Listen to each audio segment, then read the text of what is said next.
Teachers First is a little more user-friendly than the Awesome Library. There's a couple different ways to search. When you get on the Teachers First matrix, one way to search is through the subject areas and grade level you teach. On the tabs you have all grades, or you could go to elementary to narrow it down, middle, or high school. So if I'm looking at high school and I'm a Spanish teacher, I can click on Spanish. There are 57 different resources. And here's the name of the website. It shows you what grade it focuses on, and it tells you a little bit about what the website actually does. And it tells you if something is required for this resource.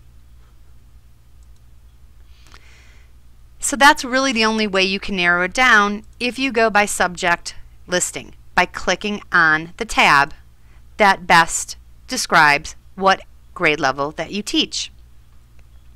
Once again, you could go to elementary and you could pick writing, and there's 629, which is a lot. You can sort by alphabetically or most viewed if you want to. Once again, it tells you the grade band.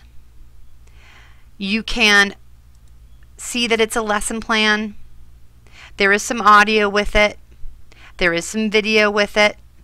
So these icons, if you're not sure what they are, if you click, put your mouse over and don't click, it will give you some ideas.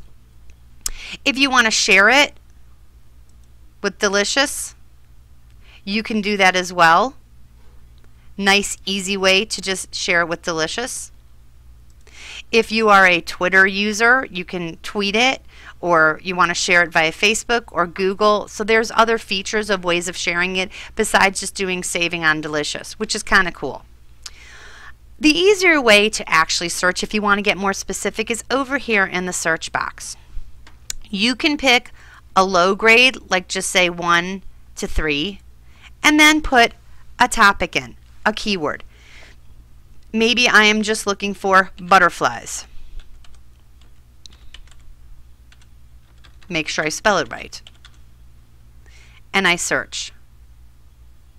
There are 10 things that have to do with butterflies. And it will tell me here, here's the grade level. This means it's a lesson plan. There's some audio. If I want to see more, I can click on more. It'll tell me introduce your students to fractions by having them catch butterflies. So once again, I couldn't narrow it down by by content area, but I could narrow it down by grade level. And 10's pretty easy to manage. So I can click on flirting with fractions. Flitting with fractions, and it'll show me. Obviously, this is from New Zealand because it's English or Maori. And remember, if you like it once you're in the site, you can click Save on Delicious.